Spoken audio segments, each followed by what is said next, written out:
Hi friends, അപ്പോൾ ഇന്നത്തെ video എന്ന് പറയുന്നൊരു കുക്കിംഗ് വീഡിയോ ആണ്. അപ്പോൾ ഈസി ആയിട്ട് പെട്ടെന്നൊരു പ്രഷർ കുക്കർ ബിരിയാണി എങ്ങനെ ഉണ്ടാക്കാമെന്ന് കാണിക്കാം. അപ്പം നൈറ്റിലാണ് ഷൂട്ട് ചെയ്തിരിക്കുന്നത്, അപ്പോൾ അതിൻ്റെയൊക്കെ ഒരു അപാകതകൾ കാണാം.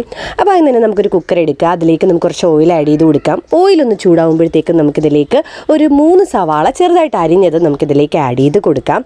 എന്നിട്ട് ആ സവാള നല്ലതുപോലൊരു ഗോൾഡൻ ഷെയ്ഡ് ആവുന്നത് വരെ നമുക്കൊന്ന് വഴറ്റി കൊടുക്കാം.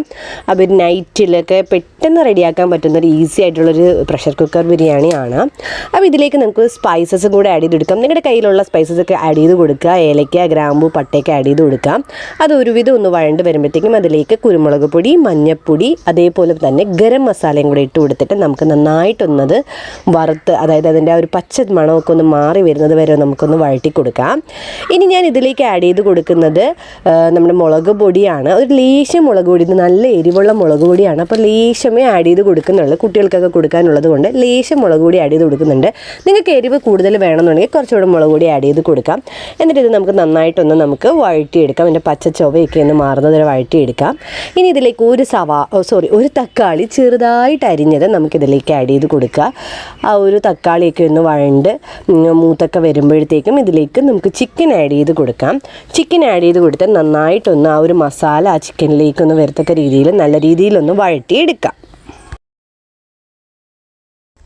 ഇനി ഇതിലേക്ക് ഉപ്പും കൂടെ ആഡ് ചെയ്ത് കൊടുത്തതിന് ശേഷം നല്ല രീതിയിലൊന്ന് മിക്സ് ചെയ്തെടുക്കാം. അപ്പോൾ ചിക്കന് വേണ്ടുന്ന ഉപ്പ് മാത്രമേ ഇപ്പോൾ ആഡ് ചെയ്ത് കൊടുക്കുന്നുള്ളൂ. അപ്പോൾ ഈ ഒരു മിക്സ് നല്ല രീതിയിലൊന്ന് വഴറ്റിയെടുത്തതിന് ശേഷം ഇതിലേക്ക് ഇനി തൈരാണ് ആഡ് ചെയ്ത് കൊടുക്കുന്നത്.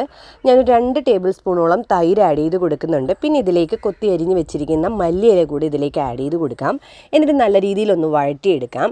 അപ്പോൾ നമ്മുടെ ചിക്കൻ്റെ ഗ്രേവി, അതായത് ഈ ബിരിയാണിക്ക് വേണ്ടുന്ന ചിക്കൻ ഗ്രേവി റെഡി ആയിട്ടുണ്ട്. ഇനി ഇതിലേക്ക് നമുക്ക് കഴുകി വെച്ചിരിക്കുന്ന അരി ഇട്ട് കൊടുക്കാം. ബസുമതി റൈസ്, നീളൻ റൈസാണ് ഞാൻ ആഡ് ചെയ്ത് കൊടുക്കുന്നത്. ഏത് റൈസാണോ ഉള്ളത് ആ റൈസ് ആഡ് ചെയ്ത് കൊടുക്കാം.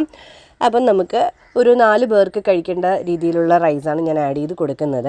അപ്പോൾ ഇനി ഇതിലേക്ക് നമുക്ക് വെള്ളം ഒഴിച്ചു കൊടുക്കാം. അപ്പോൾ വെള്ളത്തിൻ്റെ അളവ് നമ്മൾ കണ്ടുപിടിക്കുന്നതെന്ന് പറഞ്ഞാൽ നമ്മുടെ ചൂണ്ടുവിരൽ നമ്മളിതിൽ ഇങ്ങനെ മുക്കി നോക്കുമ്പോൾ നമ്മുടെ ആദ്യത്തെ ആ ഒരു വരയുണ്ടല്ലോ, ആ ഒരു അളവിനാണ് നമ്മൾ എടുക്കുന്നത്. ഇത് ഷാൻജിയോ പറഞ്ഞിട്ടുള്ളൊരു ഐഡിയ ആണ്. അപ്പോൾ അത് നല്ല കറക്റ്റായിട്ട് നമുക്ക് റെഡിയായിട്ട് വന്നിട്ടുണ്ട്. നമുക്ക് ഇപ്പോൾ റൈസൊക്കെ വേവിക്കുമ്പോൾ കറക്റ്റായിട്ട് അത് വന്നിട്ടുണ്ട്. ഇനി നിങ്ങളുടെ കയ്യിൽ വറുത്ത് വെച്ചേക്കുന്ന നട്ട്സും അതേപോലെ മറ്റേ ഉള്ളി എല്ലാം കൂടി ഇതിലേക്ക് നമുക്കൊന്ന് ആഡ് ചെയ്ത് കൊടുക്കാം. കുറച്ച് മല്ലിയിലേക്ക് ആഡ് ചെയ്ത് കൊടുത്തതിന് ശേഷം നമുക്ക് കുക്കർ അടച്ച് വെച്ചിട്ട് ഒരു 2 വിസിൽ വരുന്ന വരെ ഞങ്ങൾ വേവിച്ചിട്ടുണ്ട്. അപ്പോൾ നല്ല കിട്ടിലനായിട്ടുള്ള ബിരിയാണി റെഡി ആയിട്ടുണ്ട്. അപ്പോൾ എല്ലാവരും ഒന്ന് ട്രൈ ചെയ്ത് നോക്കണേ.